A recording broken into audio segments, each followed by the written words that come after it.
All right, back here for number 2 from 2019. So here is a velocity of particle P moving along the x-axis is given by a differentiable function. That's always key, v of p, where v of pt is measured in meters per hour and t is measured in hours. Select values, and particle P is at the origin at time 0. So at time 0, it's at position x equals 0, so 0, 0. It says justify why there must be at least one time which the derivative or acceleration of this equals 0 on from 0.3 to 2.8. So from here to here, you will notice the average acceleration, the average slope of this function is 0. Since it is a differentiable function by mean value theorem, there has to be at least one time when that instantaneous slope equals that.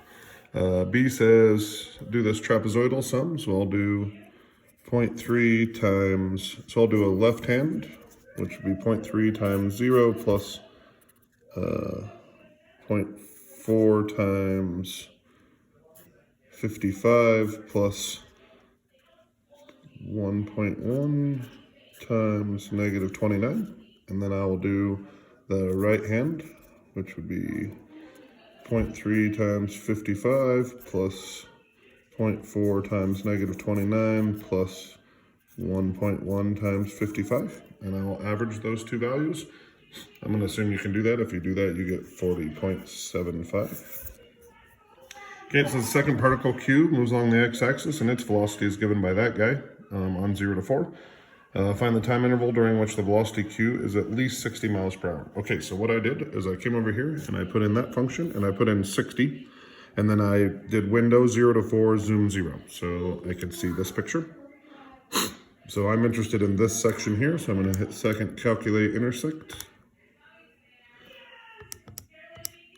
And my first one is 1.86618. And then I'll hit second, calculate, intersect again. This time I'll scroll over here.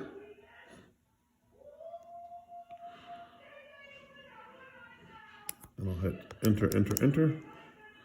I got 3.51917. So that's my interval. And then if I want to know the distance we've traveled during that time, I will integrate from that time. So I don't need to do an absolute value since this is only ever positive. So I'll do second, calculate 7, and do the integral of that. I'm going to do 1.86618 to 3.51917. Hit enter. And I get 106.109.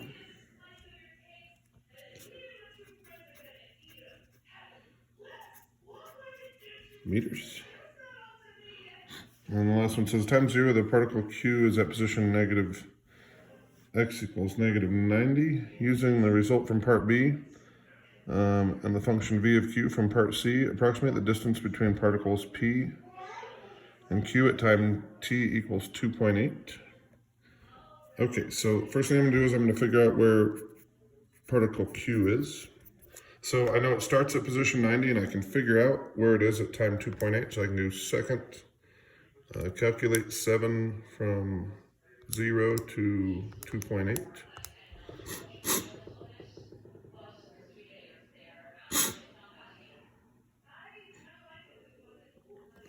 I can take that number and I can subtract 90.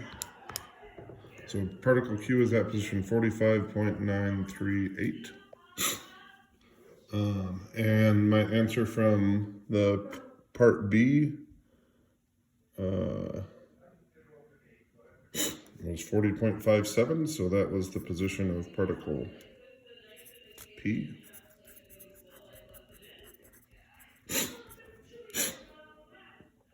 So they're about, if I subtract those, they're about 5.187 meters apart. Thanks, guys.